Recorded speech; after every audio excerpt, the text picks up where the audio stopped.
سلطانہ کی ماں پر اب ہر دوسرے تیسرے روز دورہ پڑتا، سینے میں رہ رہ کر ٹیس اٹھتی۔ ڈاکٹر موٹو ان دوروں کو رفع کرنے کی آڑ میں انجیکشن پر انجیکشن لگاتا رہا۔ وہ عام طور پر رات گئے آتے ہی مریضہ کا حال پوچھتا، تسلی دیتا، سرنج میں دوا بھر کر انجیکشن لگاتا اور اپنا چرمی بیگ ہاتھ میں لٹکائے گھر سے باہر نکل جاتا۔ سنسان گلی میں اس کے قدموں کی آواز دور تک سنائی پڑتی۔ ایک روز سویرے ہی سویرے سلطانہ کی ماں کے سینے میں شدید درد اٹھا۔ وہ بے حال ہو کر فرش پر گر پڑی۔ دن میں کئی بار اس پر غشی کا دورہ پڑا۔ ان دنوں نیاز کسی کام کے سلسلے میں کراچی گیا ہوا تھا۔ سلطانہ نے ماں کی حالت بگڑتے دیکھی تو فوراً ڈاکٹر موٹو کو بلوایا۔ وہ آ تو گیا مگر کوئی دوا نہیں دی، یہ کہہ کر چلا گیا کہ گھبرانے کی کوئی بات نہیں، طبیعت خود بخود سنبھل جائے گی۔ شام کو سخت دورہ پڑا، آنکھیں پھر گئیں، ہاتھ پاؤں ٹھنڈے پڑ گئے، بتی سی بیٹھ گئی۔ سلطانہ نے ماں کا یہ حال دیکھا تو رو رو کر آنکھیں سجا لیں۔ صبح سے اس کے منہ میں کھیل تک نہیں گئی تھی۔ دن بھر کا فاقہ اور یہ پہاڑ سا غم، اس کا چہرہ کملا گیا۔ وہ اپنی بڑی بڑی آنکھیں پھاڑے پاگلوں کی طرح گھر میں ادھر ادھر گھوم رہی تھی۔ پھر اسے خود ہی خیال آیا، جلدی سے اٹھ کر وضو کیا، جز دان سے قرآن شریف نکالا اور ماں کے سرہانے بیٹھ کر سورہ یاسین کی تلاوت کرنے لگی۔ الفاظ معنی: آنکھیں پھرنا، آنکھوں کے ڈیلے پلٹ جانا، کھیل مراد پانی کا قطرہ، جز دان مراد غلاف۔ کمرے میں لیمپ روشن تھا۔ اس کی زرد زرد روشنی میں ماں بستر پر آنکھیں بند کیے پڑی تھی۔ ماں کی سانس آہستہ آہستہ چل رہی تھی۔ قریب ہی کرسی پر انو سر جھکائے خاموش بیٹھا تھا۔ اس کا چہرہ پیلا پڑ گیا تھا۔ وہ بار بار سہمی ہوئی نظروں سے ماں کو دیکھتا، جو دھندلی دھندلی روشنی میں لاش کی طرح بے جان نظر آ رہی تھی۔ کمرے کے سوگوار سکوت میں سلطانہ کی آواز آہستہ آہستہ ابھر رہی تھی۔ ایسا محسوس ہوتا جیسے وہ ہچکیاں لے کر رو رہا ہے، کوئی بڑی آفت نازل ہونے والی ہے۔ لیمپ بھڑک کر بجھ جائے گا، اندھیرے میں کمرے میں قبر کی سی تاریکی چھا جائے گی، دروازہ آہستہ سے کھلے گا اور موت کا فرشتہ اندر آ جائے گا۔ سلطانہ نے سورہ یاسین پڑھتے پڑھتے محسوس کیا کہ باہر آنگن میں کوئی آہستہ آہستہ چل رہا ہے۔ چاپ رک رک کر ابھر رہی تھی۔ سلطانہ کی آواز لڑکھڑانے لگی۔ اس نے خوفزدہ نظروں سے دروازے کی جانب دیکھا۔ ایسا معلوم ہوا کہ کوئی کواڑ سے لگا اندھیرے میں کھڑا ہے۔ اچانک اس کی گھٹی ہوئی چیخ کے ساتھ رک گئی۔ اچانک اس کی آواز گھٹی ہوئی چیخ کے ساتھ رک گئی۔ کمرے میں ہیبت ناک خاموشی چھا گئی۔ مڑ کر سلطانہ کو گھورنے لگا۔ وہ سہمی ہوئی پتھر کے مجسمے کی طرح چپ بیٹھی تھی۔ اسی وقت ماں نے کروٹ بدلی۔ پلنگ آہستہ چرچرایا، ساتھ ہی ماں کی نحیف آواز ابھری، سلطانہ۔ سلطانہ نے جلدی سے گردن گھما کر ماں کی جانب دیکھا۔ وہ آنکھیں کھولے دیوار کو تک رہی تھی۔ سلطانہ فوراً تخت سے اتر کر ماں کے پاس پہنچی، سرہانے بیٹھ کر اس کا سر دبانے لگی۔ رات کے 8 بجے تک ماں کی طبیعت خاصی سنبھل گئی۔ وہ اب آہستہ آہستہ بول رہی تھی۔ سلطانہ اس کے قریب ہی بیٹھی تھی۔ ماں کے چہرے سے مردنی مٹ چکی تھی۔ اب وہ قدرے بہتر محسوس کر رہی تھی۔ ماں نے باتیں کرتے کرتے ایک بار سلطانہ کو بھرپور نظروں سے دیکھا اور لمحہ بھر تک بغور اس کو دیکھتی رہی۔ پھر اس نے گہری سانس بھری اور انو سے مخاطب ہوئی، بیٹا جا کر آپا کنیز کو بلا لا، کہنا اماں نے بلایا ہے، بہت ضروری کام ہے، اپنے ساتھ ہی ان کو لے کر آنا۔ انو سعادت مند بچے کی طرح اٹھ کر کمرے سے باہر چلا گیا۔ سلطانہ سوچنے لگی۔ الفاظ معنی: مردنی، موت کے آثار۔ سلطانہ سوچنے لگی، اس وقت اماں نے خالہ کنیز کو کیوں بلایا ہے؟ وہ ہمیشہ ان کے نام سے چڑھتی تھیں، اچانک اتنی مہربان کیوں ہو گئیں؟ تھوڑی دیر بعد انو ایک ادھیڑ عورت کے ساتھ کمرے میں داخل ہوا۔ اس کا جسم بھدا، داہنے گال پر سیاہ مسا تھا جو بھنورے کی طرح چہرے پر بیٹھا ہوا معلوم ہوتا تھا۔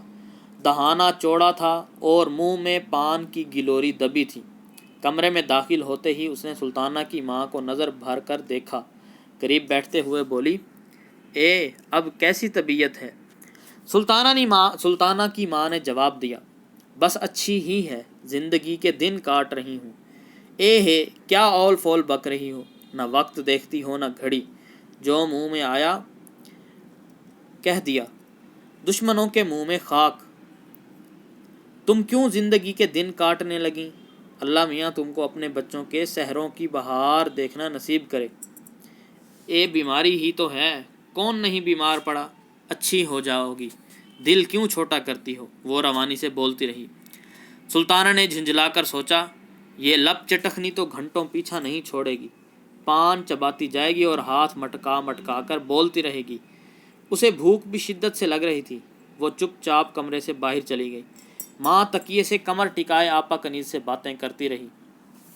سلطانہ کی ماں نے باتوں باتوں میں پوچھا، آپا حشمت آج کل کر کیا رہا ہے؟ وہیں بجلی گھر میں ہے، اب تو بڑا اچھا کاریگر ہو گیا ہے، 3 روپے روز ملنے لگے ہیں۔ اس کے علاوہ پرائیویٹ کام سے کبھی 2 کبھی 2.5 کما لاتا ہے۔ ماشاءاللہ اس وقت سب بھائیوں کے حالات مزے میں ہیں۔ سلطانہ کی ماں کچھ دیر خاموش بیٹھی دیوار کو تکتی رہی، پھر بغیر اس کی جانب دیکھتے ہی پوچھا، کہیں اس کا رشتہ بھی طے کیا؟ ایک زمانہ میں تم گھر گھر لڑکیاں ڈھونڈتی پھرتی تھیں۔ کل ہی ایک جگہ سے بات آئی تھی، مگر لڑکی مجھے پسند نہیں آئی۔ ہاتھی کی سونڈ کی طرح ناک تھی اس کی۔ الفاظ معنی، دہانا، منہ کا سوراخ، اول فول بکنا، فضول باتیں کرنا، بھڑ سے، جلدی سے، لب چٹخنی، بہت باتونی، ہاتھی کی سونڈ کی سی ناک، مطلب بھدی ناک۔ سلطانہ کی ماں نے کہا، اے لڑکی تھی یا کوئی ہتھنی؟ دونوں کو ہنسی آ گئی۔ ذرا دیر کمرے میں خاموشی چھائی رہی، پھر سلطانہ کی ماں کی آواز ابھری، آپا میری سلطانہ کو حشمت کے لیے لوگی؟ آپا کنیز نے حیرت سے آنکھیں پھاڑ کر اسے اس طرح دیکھا جیسے یقین نہیں آیا ہو۔ مسکرا کر بولی، میں نے تو ہمیشہ تم سے کہا کہ گھر کا لڑکا ہے، دیکھا بھالا ہے، کوئی عیب نہیں، کسی فعل میں نہیں، ایک ذرا رنگ سانولا ہے، تو مرد کا کیا رنگ روپ دیکھنا، کماؤ پوت ہونا چاہیے، بیوی کو اچھی طرح رکھے۔ حشمت کو تم جانتی ہی ہو، نگوڑا لڑکا کاہے کوہے لڑکیوں سے گیا گزرا ہے، کیا مجال کسی کی طرف نظر اٹھا کر بھی دیکھ لے۔ وہ اپنے منجھلے بیٹے کی خوبیاں گناتی رہی اور سلطانہ کی ماں چپ چاپ اس کی باتیں سنتی رہی۔ جب وہ اپنی بات کہہ چکی تو سلطانہ کی ماں نے کہا، دیکھو آپا، میں اب زندگی سے نا امید ہو چکی ہوں، نہ جانے کس وقت آنکھ بند ہو جائے۔ میں چاہتی ہوں سلطانہ میری زندگی ہی میں اپنے گھر بار کی ہو جائے، ورنہ قبر میں میری روح بلکتی رہے گی۔ یہ کہتے کہتے وہ بے اختیار رونے لگی۔ اے کیسی باتیں کر رہی ہو، جلد ہی اچھی ہو جاؤ گی۔ نہیں آپا، اب میں بچوں گی نہیں، میں چاہتی ہوں کہ جتنی جلدی ہو سکے اس فرض سے سبک دوش ہو جاؤں۔ تم کہو تو میں کل ہی لڑکے کو لے آؤں، نکاح پڑھوا لو، رخصتی چاہے بعد میں کر دینا۔ سلطانہ کی ماں خود بھی یہی چاہتی تھی کہ جس قدر جلد وہ سلطانہ کے فرض سے فارغ ہو جائے اچھا ہے۔ وہ اپنی زندگی سے بالکل مایوس ہو چکی تھی۔ اب سوال یہ تھا کہ کیا وہ نیاز کی واپسی کا انتظار کرے یا اس کے آنے سے پہلے ہی نکاح کر دے۔ یہ بھی ممکن تھا کہ نیاز اس رشتے کو نامنظور کر دے۔ جب سے اس نے چند پیسے کما لیے تھے وہ اپنے خاندانی ہونے کا جھنڈا گاڑنے لگا تھا۔ ادھر حشمت کا باپ سرکاری اسکول میں چپڑاسی تھا، وہ نچلے طبقے کا آدمی تھا، ویسے ہی اس کا رہن سہن تھا۔ یہی سوچ کر اس نے حشمت کی ماں سے کہا، کل کون سی تاریخ ہے؟ الفاظ معنی، منجھلا درمیان والا۔ چاند کی 13 تاریخ ہے۔ نہیں بھائی، یہ 3، 13، 23 ٹھیک نہیں، پرسوں جمعرات ہے۔ عشاء کی نماز کے بعد تم حشمت کے ساتھ قاضی اور گھر کے چند لوگوں کو لے کر آ جاؤ۔ نوشہ کی ماں نے اپنا اندیہ دیا۔ اچھی بات ہے، جیسی تمہاری مرضی۔ دونوں اس سلسلے میں باتیں کرنے لگیں۔ سلطانہ کی ماں کے چہرے پر سکون تھا، وہ آہستہ آہستہ بول رہی تھی۔ آپا کنیز کی بات بات پر باچھیں کھلی جا رہی تھیں، وہ بڑی خوش نظر آ رہی تھی۔ اس کے گال کا سیاہ مسا بار بار روشنی میں آ جاتا تو بھنورے کے پر لرزتے ہوئے معلوم ہوتے۔ اسی اثناء میں انو حشمت کے ہمراہ کمرے میں داخل ہوا۔ حشمت نے سلطانہ کی ماں کو سلام کیا اور دیوار کے قریب رکھی ہوئی کرسی پر خاموشی سے بیٹھ گیا۔ وہ اس وقت گہرے نیلے رنگ کی پتلون اور ڈھیلا ڈھالا کوٹ پہنے ہوئے تھا، گردن میں اونی گلو بند تھا، اس کا رنگ سیاہ تھا، آنکھیں ماں کی طرح چھوٹی چھوٹی تھیں، جسم مضبوط تھا۔ سلطانہ کی ماں نے گردن موڑ کر حشمت کی طرف دیکھا اور بڑے دکھ کے ساتھ سوچا، اس کالے کلوٹے کے قابل تو نہ تھی سلطانہ، اسے تو کسی محل میں بیاہ کر جانا چاہیے تھا، وہ تو شہزادی ہے، اس نے گہری سانس بھر کر دل میں کہا، میں نے لاکھ چاہا کہ کوئی اچھا بر مل جائے، مگر اللہ کی مرضی یہی تھی۔ سلطانہ کی قسمت ہی میں یہ کالا دھیمر لکھا تھا۔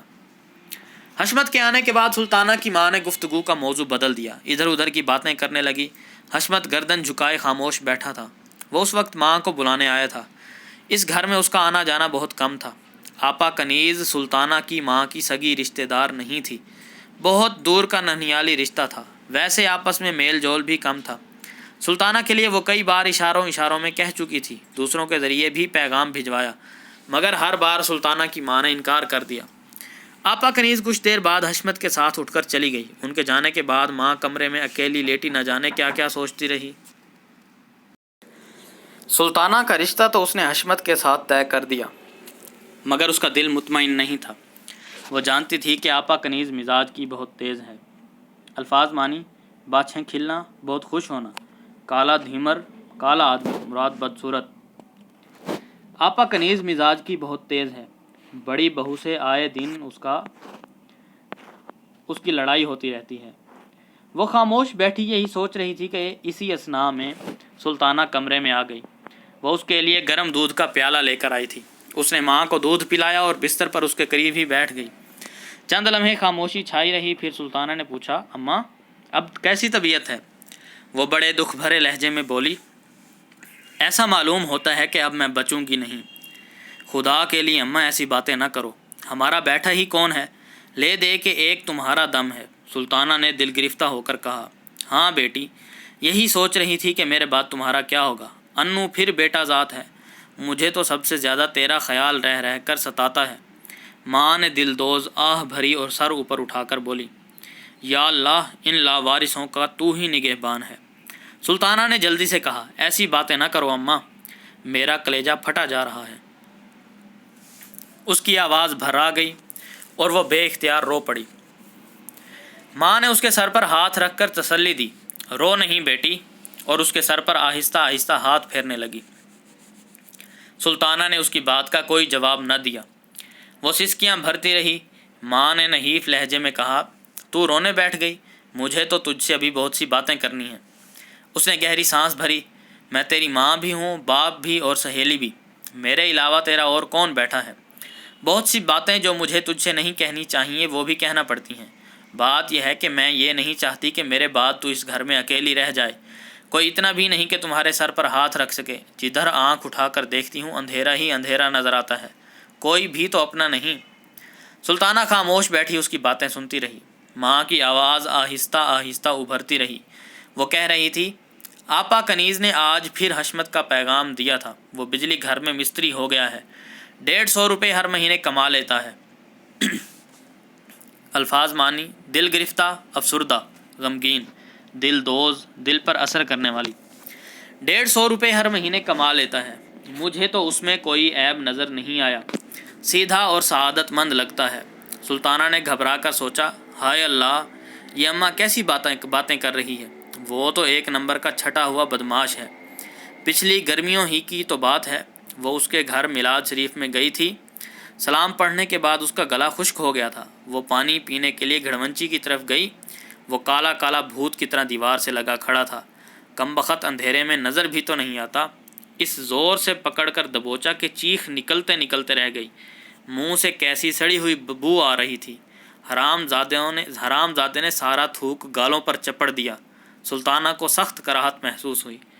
ماں کہتی رہی، میں نے تو رشتہ منظور کر لیا ہے، آپا کنیز تو کل ہی قاضی کو لانا چاہتی تھیں، میں نے پرسوں عشاء کے بعد کا وقت رکھا ہے۔ سلطانہ کے سینے پر جیسے کسی نے زور سے پتھر دے مارا، وہ لرز کر رہ گئی۔ اس نے وحشت زدہ نظروں سے ماں کو دیکھا جو تکیے سے پشت ٹکائے رک رک کر بول رہی تھی۔ اس کے چہرے پر مردنی چھائی تھی، آنکھیں بجھتے چراغوں کی طرح دھندلی نظر آ رہی تھیں۔ بات کرتے کرتے وہ رک رک کر ہانپنے لگتی۔ ماں بیٹی کی نظریں ایک بار ملیں اور ماں نے محسوس کیا کہ بیٹی کی آنکھوں میں غم کی پرچھائیاں منڈلا رہی ہیں۔ اس کے غم کو وہ جانتی تھی، اور جب اس کی شدت اس نے محسوس کی تو بیٹی کے سامنے اپنی بے بسی کا اظہار کر دیا۔ سلطانہ نے زبان سے ایک لفظ نہ نکالا، زخمی گائے کی طرح اپنی بڑی بڑی آنکھوں سے ماں کو تکنے لگی۔ ماں نے اچانک پوچھا، سلمان بہت دنوں سے نہیں آیا، سلطانہ اب خاموش نہ رہ سکی، اس نے دبی زبان سے کہا، انو کہتا تھا وہ آج کل بہت مصروف ہیں۔ نہیں بیٹی، وہ بڑے گھر کا لڑکا ہے، ہم غریبوں کی اسے کیا پرواہ، کہیں روزگار لگ گیا ہوگا، کھاتا کماتا عیش کرتا ہوگا، ہمارا اس سے کیا میل جول۔ ٹاٹ کا پیوند ٹاٹ ہی میں لگتا ہے۔ الفاظ معنی: سعادت مند فرما بردار، چھٹا ہوا بدماش، بڑا بدماش۔ گڑونچی: لکڑی کا وہ چوکھٹا جس پر گھڑے لگتے ہیں۔ چپڑ دیا، لگا دیا۔ کراہت: نفرت، گھن۔ مردنی چھانا، موت کے آثار ظاہر ہونا۔ ٹاٹ کا پیوند ٹاٹ ہی میں لگتا ہے۔ سلطانہ سر جھکا کر ہچکچاتے ہوئے بولی، آپ ان کو بلا کر بات تو کیجیے، اب بات کرنے کا وقت ہی کہاں رہ گیا ہے، اس وقت تو مل جائیں گے، انو کو بھیج کر بلا لیجیے۔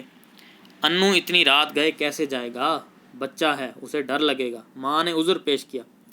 سلطانہ کی زبان سے بے ساختہ نکل گیا، میں اس کے ساتھ چلی جاؤں؟ ماں نے حیرت سے سلطانہ کو دیکھا، اسے ایسا محسوس ہوا کہ وہ سلطانہ کی ماں نہیں سہیلی ہے۔ اس کو اپنی بیٹی اپنی ماں سے ایسی بات نہیں کہہ سکتی، اور جب بیٹی نے منہ پھوڑ کر اس سے سب کچھ کہہ ہی دیا ہے تو اسے اب کیا کرنا چاہیے؟ وہ اسے ایک نامحرم کے پاس جانے کی اجازت دے دے؟ یہ تو بڑی بے حیائی کی بات ہے۔ اس نے گھبرا کر سوچا، میرے اللہ، یہ سب کیا ہو رہا ہے، وہ کیا کر رہی ہے؟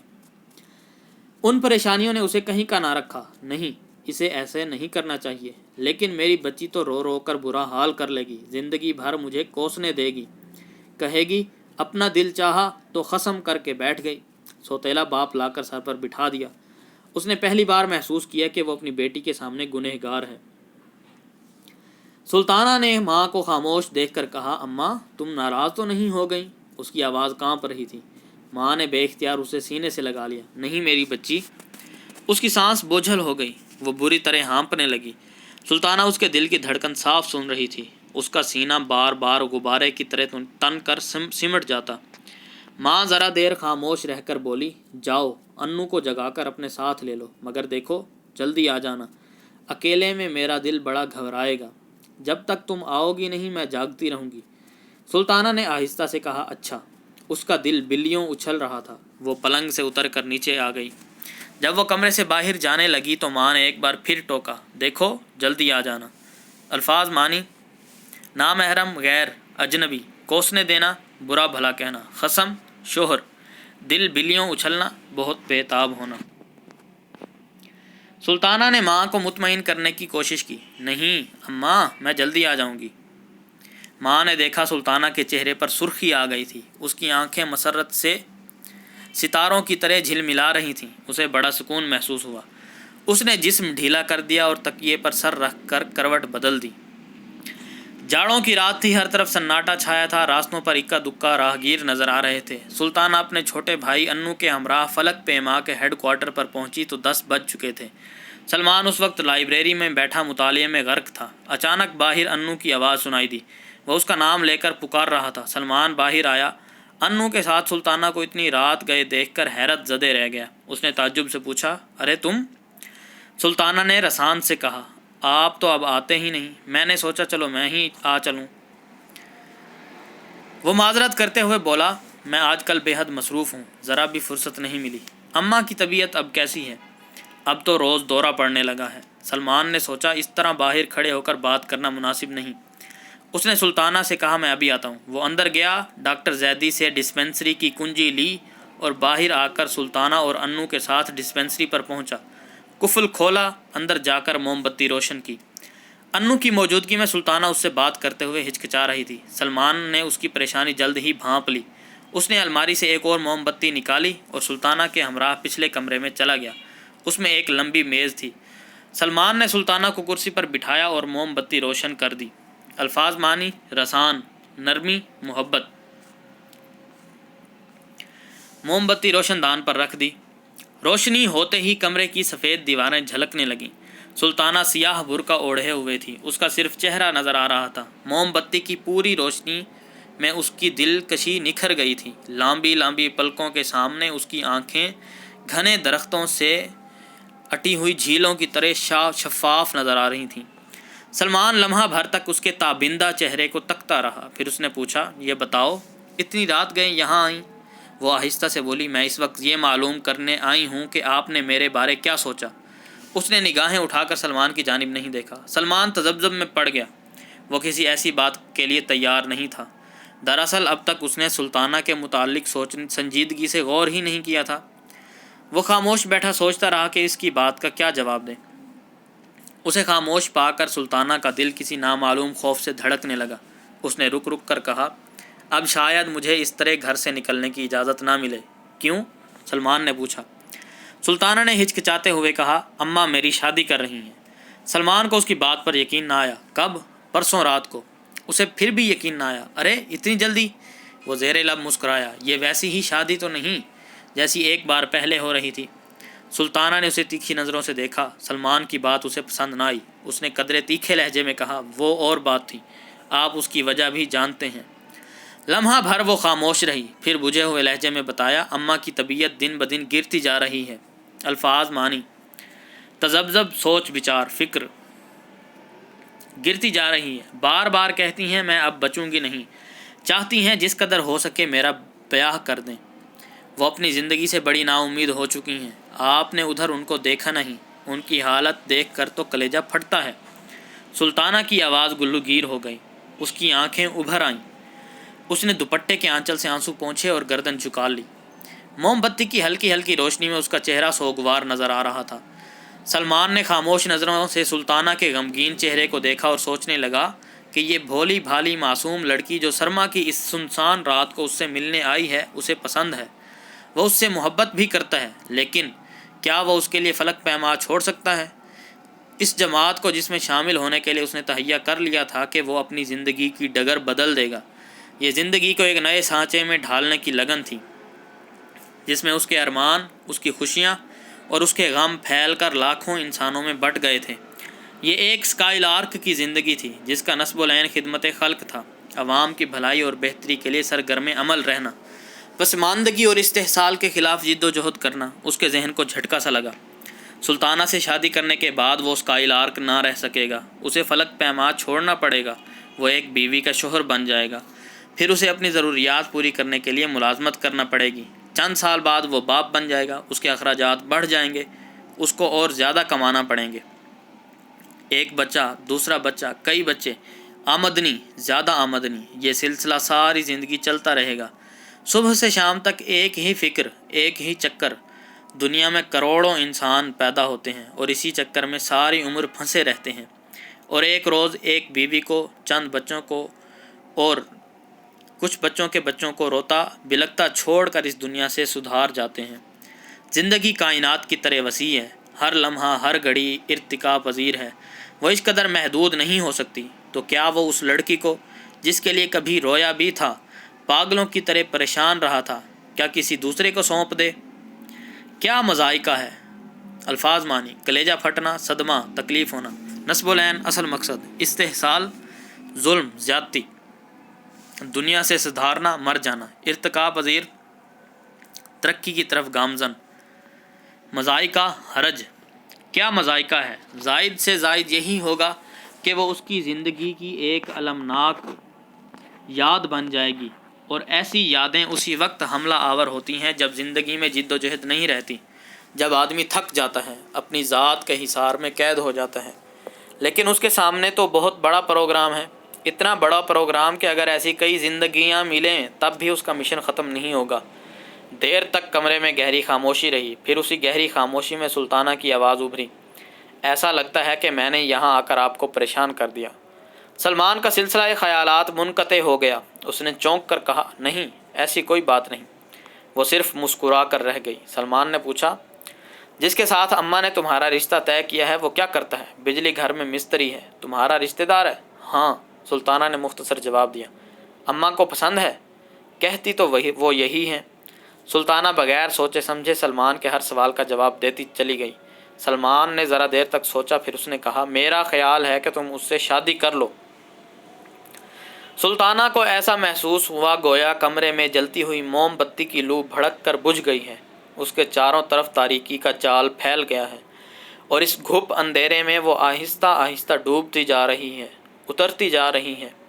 اس سے کچھ بھی نہ کہا گیا، وہ دم بخود بیٹھی رہی۔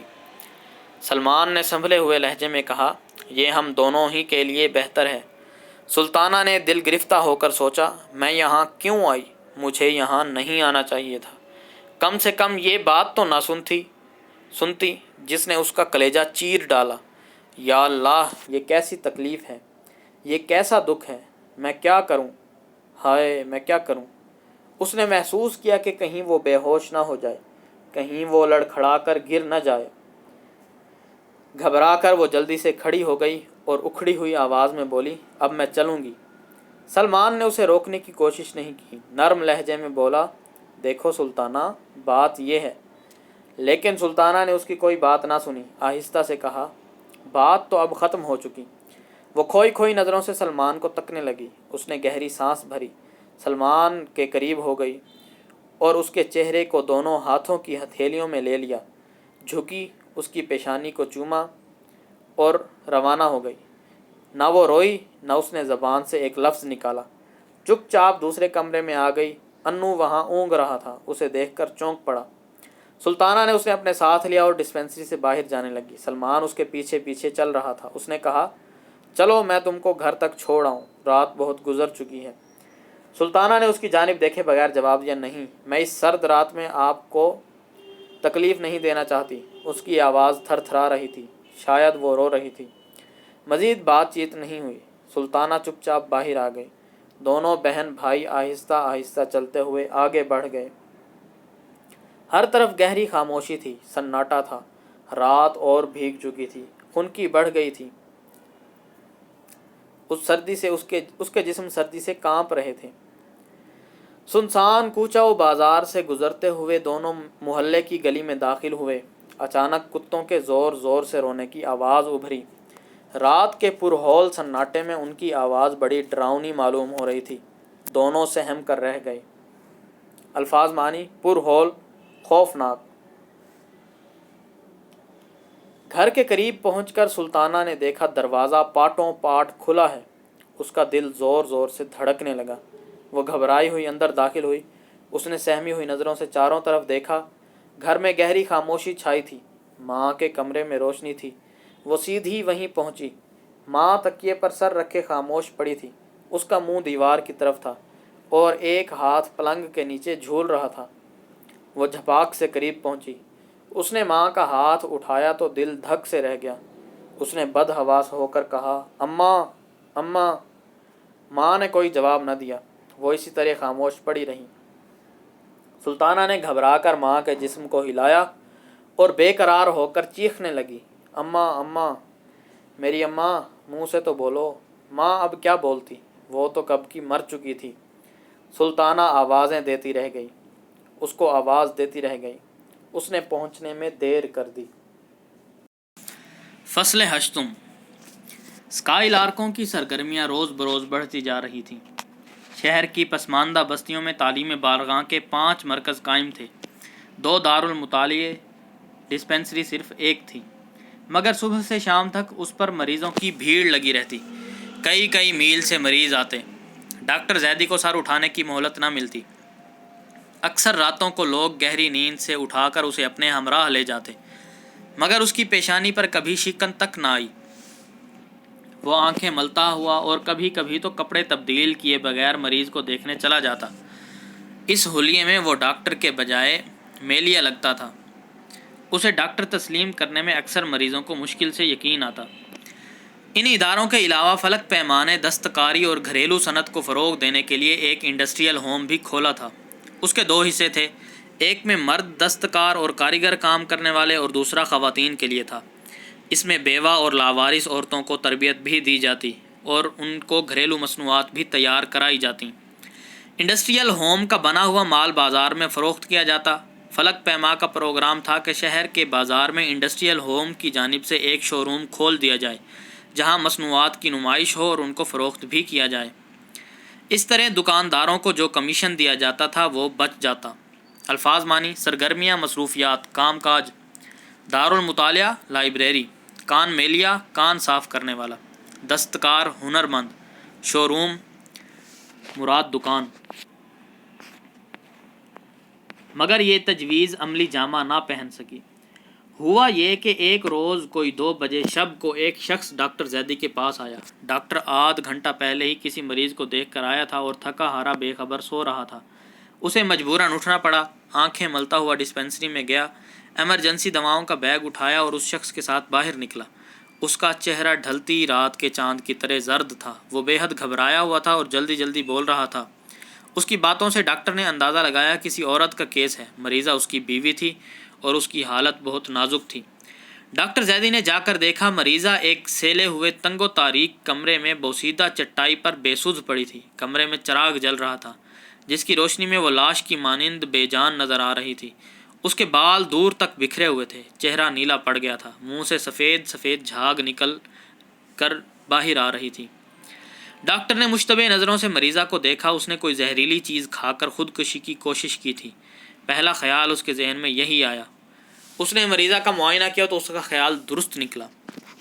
ڈاکٹر نے مریضہ کے شوہر سے پوچھا، تمہارا آپس میں کوئی جھگڑا تو نہیں ہوا؟ جھگڑا وگڑا تو کوئی نہیں ہوا۔ اس شخص کی بات میں ذرا بھی جھجک اور گھبراہٹ نہیں تھی۔ ڈاکٹر کو ایسا معلوم ہوتا تھا کہ وہ جھوٹ نہیں بول رہا تھا۔ ڈاکٹر نے ذرا دیر خاموش رہ کر پوچھا، پھر اس نے زہر کھانے کی کیوں کوشش کی؟ اس کا زرد چہرہ حیرت اور خوف کے ملے جلے تاثر سے سیاہ پڑ گیا۔ اس نے اپنی آنکھوں کو گھبراہٹ میں جلدی جلدی گردش دے کر کہا، زہر؟ لمحہ بھر کے لیے اس نے کچھ سوچا، نہیں ڈاکٹر صاحب، یہ زہر تو کھا ہی نہیں سکتی۔ یہ بات اس نے بڑے اعتماد سے کہی دی۔ تو پھر اس نے آج کیا کھایا ہے؟ الفاظ معنی: عملی جامہ پہنانا، عمل میں لانا، بے سدھ، بے ہوش۔ تو پھر آج اس نے کیا کھایا ہے؟ ڈاکٹر کی بات کا جواب دیتے ہوئے وہ جھجکنے لگا۔ اس کی ہچکچاہٹ سے زیدی کو ایک بار پھر شبہ ہوا کہ یہ ضرور خودکشی کا کیس ہے۔ اسے ضرور اس کا علم ہے اور چھپانے کی کوشش کر رہا ہے۔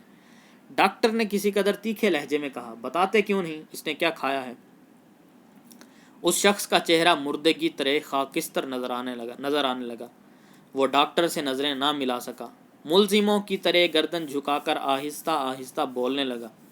اس کی آواز بیٹھی ہوئی تھی اور حلق سے اس طرح نکل رہی تھی جیسے سسکیاں بھر رہا ہو۔ اس نے جو بات بتائی اسے سن کر ڈاکٹر زیدی لرز کر رہ گیا۔ وہ شخص 4 مہینے سے بے روزگار تھا۔ پہلے کسی فیکٹری میں کام کرتا تھا۔ عام تخفیف اور چھانٹی کے زمانے میں ملازمت سے علیحدہ کر دیا گیا تھا۔ اب تک نہ تو اسے ملازمت ملی تھی اور نہ ہی اتنا سرمایہ تھا جس سے وہ کوئی چھوٹا موٹا کاروبار شروع کر دیتا۔ پرسوں صبح سے دونوں میاں بیوی مسلسل فاقہ کشی کر رہے تھے، مگر سب سے زیادہ پریشانی شیر خوار بچے کی جانب سے تھی جس نے دودھ کے لیے ماں کی چھاتیوں کو نوچ نوچ کر زخمی کر دیا تھا۔ آج شام وہ قرض ادھار کا بندوبست کرنے گیا تھا۔ واپس آ کر دیکھا بیوی بار بار قے کر رہی تھی۔ بڑی مشکل سے اس نے بتایا کہ جب بچے نے بہت زیادہ پریشان کیا اور اس کا بلکنا اس سے دیکھا نہ گیا تو وہ کوڑا ڈالنے والے ڈرم میں سے کھانے کی اشیاء ڈھونڈ کر لائی تھی اور ان کو کھایا بھی تھا۔ اس کے بعد اس کی یہ حالت ہو گئی۔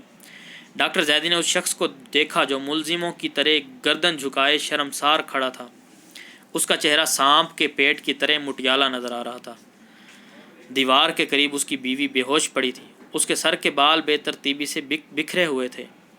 اس سے ذرا ہٹ کر گندے کپڑے میں لپٹا ہوا ایک بچہ لاش کی مانند پڑا تھا۔ تاک میں رکھا ہوا چراغ بار بار بھڑکتا، روشنی سے آنکھ مچولی کرتا، کبھی اندھیرا کبھی اجالا۔ ایسا محسوس ہوتا کہ اچانک خوفناک چیخیں بلند ہونے والی ہیں۔ ڈاکٹر نے مریضہ کو دوا دی۔ اس کی جیب میں اس وقت 5 روپے تھے، وہ بھی اسے دے دیا اور واپس ہیڈ کوارٹر پر آ گیا۔ بستر پر لیٹا دیر تک مریضہ اور اس کے شوہر کے متعلق غور کرتا رہا۔ مہینے کے آخر میں جب اس نے فلک پیما کے اجلاس میں اپنی رپورٹ پیش کی تو اس واقعے کا خاص طور پر ذکر کیا۔ الفاظ معنی: خاکستر، مٹی کے رنگ کا، تخفیف، کمی۔ اس سلسلے میں ڈاکٹر زیدی نے یہ تجویز پیش کی کہ چھوٹے پیمانے پر ایک امدادی بینک قائم کیا جائے جس سے آسان قسطوں اور منافع کی بہت معمولی شرح پر ضرورت مندوں کو قرضے دیے جائیں تاکہ وہ کوئی کاروبار شروع کر سکیں۔ اس تجویز کو اسکائی لارکوں نے پسند کیا اور یہ طے کیا گیا کہ ایک کمیٹی بنائی جائے جو بینک کے قیام کے لیے منصوبہ تیار کرے۔ ہفتے بھر کے اندر کمیٹی نے اپنی رپورٹ پیش کر دی۔ صفدر بشیر نے اس مقصد کے لیے فلک پیما کو مزید 20,000 روپیہ دیا۔ امدادی بینک قائم ہو گیا۔ فلک پیما کا کام جس قدر وسیع ہوتا جا رہا تھا، اسکائی لارکوں کی مصروفیت بھی اسی قدر بڑھتی جا رہی تھی۔ ہر اسکائی لارک کو کئی شعبوں میں کام کرنا پڑتا۔ چنانچہ مجلس عاملہ کے سامنے یہ تجویز زیر بحث آئی کہ اسکائی لارکوں کی تعداد میں اضافہ کر دیا جائے۔ بہت سے نوجوان اس کے لیے آمادہ تھے، وہ باشعور اور تعلیم یافتہ بھی تھے۔ آخر فیصلہ یہ ہوا کہ اسکائی لارکوں کی تعداد بڑھا کر 15 کر دی جائے۔ اس سے زیادہ تعداد بڑھانے کی گنجائش نہیں تھی۔ صفدر بشیر اب تک 50,000 روپے فلک پیما کے فنڈ کے لیے دے چکا تھا۔ تنظیم اس پر زیادہ بار ڈالنا نہیں چاہتی تھی، البتہ چندے کے ذریعے فنڈ مہیا کرنے کا فیصلہ ہو چکا تھا، مگر اس کے لیے ہنوز کسی مہم کا آغاز نہیں ہوا تھا۔ حالانکہ فلک پیما کو اپنے منصوبوں کے لیے روپے کی ضرورت تھی، جو روز بروز شدید ہوتی جا رہی تھی۔ فلک پیما کی مجلس عاملہ سنجیدگی سے فنڈ کے مسئلے پر غور کر رہی تھی کہ ایک رات خان بہادر کے آنے کی اطلاع ملی۔ اسکائی لارکوں کی اس کی آمد پر سخت حیرت ہوئی۔ صفدر بشیر اور علی احمد نے لائبریری میں خان بہادر سے ملاقات کی۔ یہ مارچ کی ایک خوشگوار رات تھی۔ اس وقت 9 بج چکے تھے۔ خان بہادر ہلکے پھلکے لباس میں حسب معمول، اس کے چوڑے چکلے چہرے پر مسکراہٹ بکھری ہوئی تھی۔ وہ ضرورت سے زیادہ خوش مزاج بننے کی کوشش کر رہا تھا، جس سے اس کے انداز میں تصنع پیدا ہو گیا تھا۔ وہ اپنے ساتھ ایک خاص برانڈ کی سگریٹیں لایا تھا جو بازار میں نایاب تھیں۔ اس نے دونوں اسکائی لارکوں کو اصرار کر کے اپنی سگریٹ پلائی اور لائٹر نکال کر ان کو سلگایا بھی۔ یہ لائٹر خالص سونے کا بنا ہوا تھا اور اس پر ایک قیمتی پکھراج جڑا تھا۔ لیمپ کی روشنی میں پکھراج جھل ملاتا تو کمرے میں ستارے جگمگانے لگتے۔ خان بہادر نے اپنی گفتگو کا آغاز اسی لائٹر سے کیا۔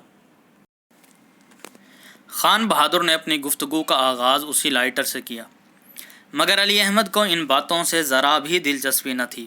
خان بہادر کے آنے سے پیشتر وہ اپنی سرگرمیوں کی ہفتہ وار رپورٹ تیار کر رہا تھا اور یہ سوچ کر آیا تھا کہ خان بہادر سے جلد ہی چھٹکارا حاصل کر لے گا۔ صفدر بشیر کچھ اور بھی زیادہ اس کی باتوں سے اکتایا ہوا تھا۔ آخر اس نے خان بہادر کی بات کاٹ کر کہا، معاف کیجیے خان بہادر صاحب، ٹھیک 9:30 بجے ہماری ایک میٹنگ ہے۔ خان بہادر جہاں دیدہ اور صحبت یافتہ آدمی تھا، اس نے ایک ہی جملے سے اندازہ لگا لیا کہ دونوں زیادہ بات کرنے کے موڈ میں نہیں ہیں۔ وہ بے تکلفی سے مسکرا کر بولا، بھائی میں کفارہ ادا کرنے آیا تھا۔ صفدر بشیر نے حیرت سے پوچھا، یعنی؟ خان بہادر نے اس کی بات کا کوئی جواب نہیں دیا۔ خاموشی سے اپنا بریف کیس کھولا، چیک بک نکالی اور 25,000 کا چیک کاٹ کر صفدر بشیر کے سامنے ڈال دیا۔ دونوں اسکائی لارک غور سے چیک دیکھنے لگے۔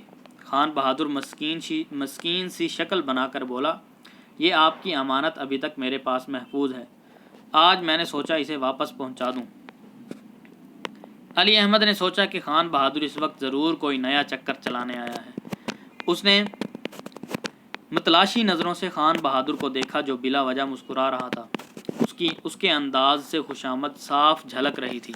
علی احمد نے دریافت کیا، اس کے ساتھ جو شرائط ہوں وہ بھی آپ بتا دیجئے تاکہ ہم جلد کسی نتیجے پر پہنچ سکیں۔ خان بہادر کہا مار کر بے تکلفی سے بولا، بھائی آپ لوگ تو میری طرف سے بڑے بد ظن معلوم ہوتے ہیں۔ دیکھیے، مسجد کا مسئلہ خاص دینی تھا اور ایک سچے مومن کی حیثیت سے میرا یہ فرض تھا۔ الفاظ مانی، پکھراج ایک قیمتی پتھر، جہاں دیدہ، تجربہ کار، صحبت یافتہ، محفلوں میں بیٹھنے والا، کفارہ گناہ یا غلطی کا بدلہ، لگے ہاتھ ساتھ ہی بد ظن، برا خیال رکھنے والے، اور ایک سچے مومن کی حیثیت سے میرا یہ فرض تھا۔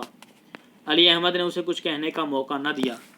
بہتر ہوگا کہ اس وقت ہم اس مسئلے پر بات نہ کریں۔ خان بہادر کھسیانہ ہو کر ہنسنے لگا۔ چلیے اس کے متعلق گفتگو نہیں ہوگی، میں تو صرف یہ بتانا چاہتا تھا کہ آپ لوگ میرے متعلق کسی بدگمانی میں مبتلا نہ ہوں۔ وہ اپنی پوزیشن صاف کرنے پر تلا ہوا تھا، مگر دونوں اسکائی لارک اس حقیقت کو بخوبی جانتے تھے اور اس قضیے پر اس وقت قطعی بات کرنا نہیں چاہتے تھے۔ اس دفعہ صفدر بشیر بیچ میں بول پڑا، اس بات کو تو فی الحال آپ چھوڑ ہی دیں۔ بہت بہتر، اس کے بارے میں پھر کسی وقت بات کروں گا۔ علی احمد نے کہا، آپ نے اپنی شرائط نہیں بتائیں۔ وہ چاہتا تھا کہ خان بہادر کھل کر بات کرے تاکہ یہ اندازہ لگایا جا سکے کہ وہ آئندہ کیا کرنے والا ہے۔ اور اس 25,000 روپے کی پیشکش سے اصل مقصد کیا ہے؟ بھائی میری کوئی شرط ورت نہیں ہے، خان بہادر نے کہا۔ جیسا کہ میں پہلی ملاقات میں عرض کر چکا ہوں کہ جو آپ کی تنظیم کا پروگرام ہے وہی میں چاہتا ہوں۔ خدا کا خوف ابھی دل میں باقی ہے، اس لیے دل میں خدمت خلق کا جذبہ بھی ہے۔ تھوڑی بہت جو زندگی رہ گئی ہے چاہتا ہوں کہ اسے عوام کی خدمت میں گزار دوں۔ علی احمد نے کہا، بڑا نیک جذبہ ہے۔ اس کے ہونٹوں پر زہر خندہ تھا۔ خان بہادر نے انکساری کا مظاہرہ کرتے ہوئے کہا، بس آپ لوگوں کے تھوڑے سے تعاون کی ضرورت ہے۔ اس کے لہجے میں عجز تھا۔ صفدر بشیر نے فوراً پوچھا، کس قسم کا تعاون؟ بات یہ ہے کہ آج سے تقریباً 3 ماہ بعد یعنی مئی میں میونسپل بورڈ کے انتخابات ہو رہے ہیں۔ میں اس حلقے سے امیدوار ہوں۔ ویسے میرا اپنا کوئی ایسا ارادہ نہ تھا، آپ ہی جیسے بعض کرم فرماؤں کا اصرار ہے کہ میں انتخابات میں ضرور حصہ لوں، مجبوراً مجھے آمادہ ہونا پڑا۔ خان بہادر آہستہ آہستہ بول رہا تھا، اس کے لہجے میں ٹھہراؤ تھا۔ سارا پروگرام بن چکا ہے۔ الفاظ معنی، زہر خندہ، زہر خند، وہ ہنسی جو غصے یا طنز کے طور پر ہو۔ سارا پروگرام بن چکا ہے، مگر آپ کے تعاون کے بغیر یہ پروگرام ادھورا ہے۔ صفدر بشیر نے مسکرا کر کہا، ہمارے تعاون کے بغیر بھی آپ الیکشن لڑ سکتے ہیں۔ آپ لوگوں کا تعاون ضروری ہے۔ آپ کی تنظیم نے اس علاقے کے لوگوں کی بہتری کے لیے جو کچھ کیا ہے اور جس قدر آپ لوگوں کی یہاں عزت ہے اسے کون نہیں جانتا۔ بلکہ اگر آپ میری بات کو خوشامد تصور نہ کریں تو میں یہاں تک کہہ سکتا ہوں کہ گمٹی کے رہنے والے تو سب آپ کی پرستش کی حد تک عزت کرتے ہیں، اور وہ بے جا بھی نہیں۔ آپ کے کارنامے اسی جذبے کے مستحق ہیں۔ علی احمد نے کہا، دیکھیے خان بہادر صاحب، فلک پیما کا فی الحال کوئی سیاسی پروگرام نہیں ہے، اس لیے اگر آپ ہم کو ان کانٹوں میں نہ گھسیٹیں تو بہتر ہے۔ میں تو صرف یہ چاہتا ہوں کہ آپ لوگوں کی ہمدردی مجھے مل جائے، یہی بہت ہے۔ خان بہادر نے چک کی طرف اشارہ کرتے ہوئے کہا، فی الحال آپ میرا یہ نذرانہ قبول کر لیں، آئندہ بھی جو کچھ ہو سکا خدمت کرتا رہوں گا۔ علی احمد نے کسی قدر تلخ لہجے میں کہا، یہ تو آپ ایک طرح کی فلک پیما کو رشوت دے رہے ہیں۔ نہیں صاحب، یہ رشوت کیسے ہو سکتی ہے؟